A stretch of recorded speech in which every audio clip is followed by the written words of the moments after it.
16 июл асосгузори сулҳу ваҳдати миллӣ пешвои миллат президенти ҷумҳурии Тоҷикистон муҳтарам Эмомалӣ Раҳмон ва раиси маҷлиси миллии маҷлиси олии ҷумҳурии Тоҷикистон раиси шаҳри Душанбе муҳтарам Рустами Эмомалӣ дар ноҳияи Исмоили Сомонии пойтахт корхонаи истеҳсоли маҳсулоти нонию қаннодии ҷамъияти дорои масъулияти маҳдуди нонпазро мавриди истифода қарор доданд. иншоот дар заминаи корҳои ободониву созандагӣ ба истиқболи ҷашни бузургу муқаддаси миллӣ 35-солагии истиқлоли давлатии ҷумҳурии Тоҷикистон бо риояи санъати хоси меъмории миллӣ бунёд ёфта корҳои навсозӣ ва мутобиқгардонӣ ба замони муосир соли 2021 оғоз гардидааст.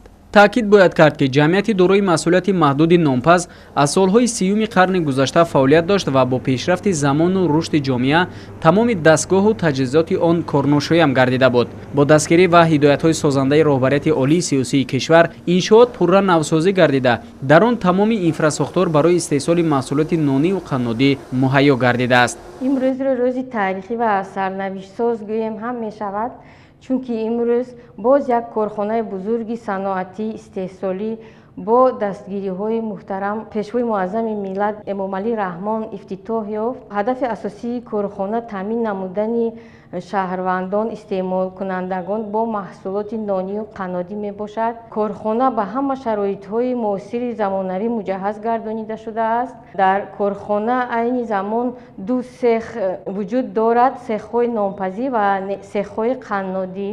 корхона метавонад кӯдакистонҳо, мактабҳо, тамоми мағозаҳои шаҳр, марказҳои савдоро бо маҳсулоти нонию қаннодӣ таъмин намояд. айни замон 80 намуди маҳсулотҳои нонию қаннодӣ барои истеъмолкунандагон пешкаш карда мешавад. ба корхона кормандони таҷрибадор даъват карда шудаанд, аз ҷумла технологҳои бо таҷриба.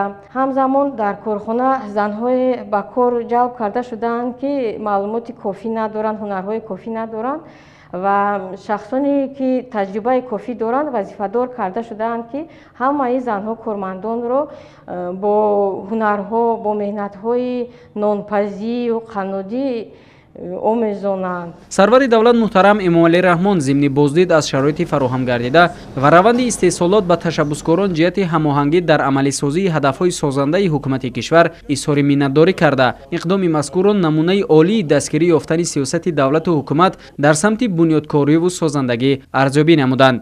иттилоъ дода шуд, ки имрӯз дар корхонаи нонпаз беш аз 80 намуди маҳсулоти нонию қаннодӣ аз ҷумла нон, батон, багет, кулчаҳои қандин, торт, круасан, шириниҳои варақӣ ва амсоли инҳо истеҳсол карда мешавад, ки бо таъмҳои хоса дар бозори истеъмолӣ харидорони худро пайдо кардааст. иқтидори истеҳсолӣ дар як шабонарӯз 40 тонна маҳсулоти нонӣ ва 5 тонна маҳсулоти қаннодӣ мебошад.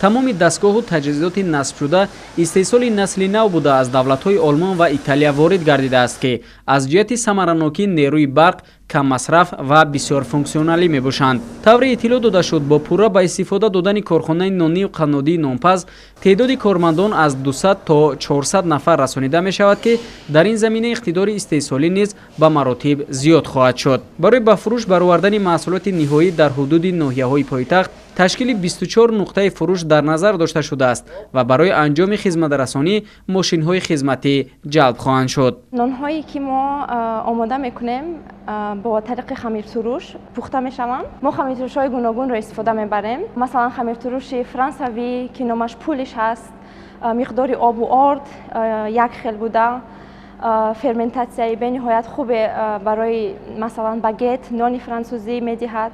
боз хамиртурушҳои итолиёвӣ ҳаст, хамиртурушҳои олмонӣ ҳаст. ман ҳамаи ин роҳу тарзу усули хамиртуруш тайёркуниро ба кормандонамон нишон дода, омӯзонда. ман таҷрибаи 5-солаи Олмонро дорам ва имрӯз ба ватани худ омада ин меҳр ба нон ва меҳр ба касби худро мехоҳам ки ба ҳамватанони худ муаррифӣ кунам, омӯзонам. яке аз бартарии корхонаи мо дар он аст, ки мо нонҳои без глютен истеҳсол мекунем. одамоне ки аз глютен аллергия доранд, аз касалии целиакӣ ранҷ мебаранд, метавонанд ин нонҳои моро истеъмол намоянд. мавриди зикр аст ки намои зоҳирӣ бино бо усулҳои нави меъморӣ бунёд ва чароғон шудааст.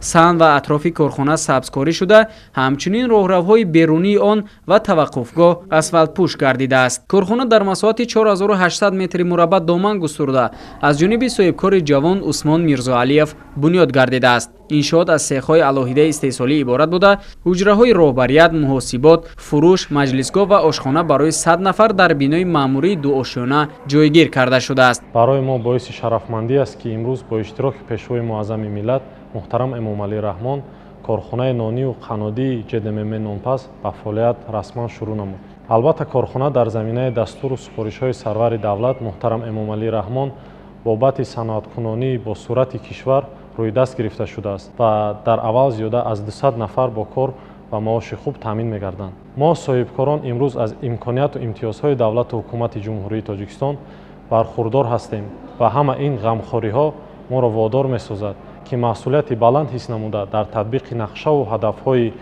ҳукумати мамлакат саҳми муносиби худро гузорем. дар марҳилаи дуюм мо нақша дорем ки теъдоди ҷойҳои нави кориро боз ҳам зиёдтар намуда дар амалигардонии 5-солаи рушди соҳаи саноат нақш гузорем. сарвари давлат муҳтарам Эмомалӣ Раҳмон зимни суҳбат бо кормандон ва масъулин ба онҳо ҷиҳати беҳтар кардани сатҳу сифати истеҳсолот ва рақобатпазир намудани он дастуру маслиҳатҳои муфид дода, ба фаъолият пардохтани корхонаро қадами муҳим барои рушди соҳаи саноат дар пойтахт арзёбӣ намуданд. дар навбати худ кормандон ва масъулини коргоҳи Нонпас ба пешвои миллат муҳтарам Эмомалӣ Раҳмон ҷиҳати дастгирии ҳамешагӣ ва фароҳамсозии шароити созгори кору фаъолият изҳори миннатдорӣ намуда, ӯҳдадор шуданд ки минбаъд низ дар амалишавии ҳадафҳои созандаи ҳукумати кишвар дар самти рушди соҳаи саноат саҳми муносиби худро хоҳанд гузошт.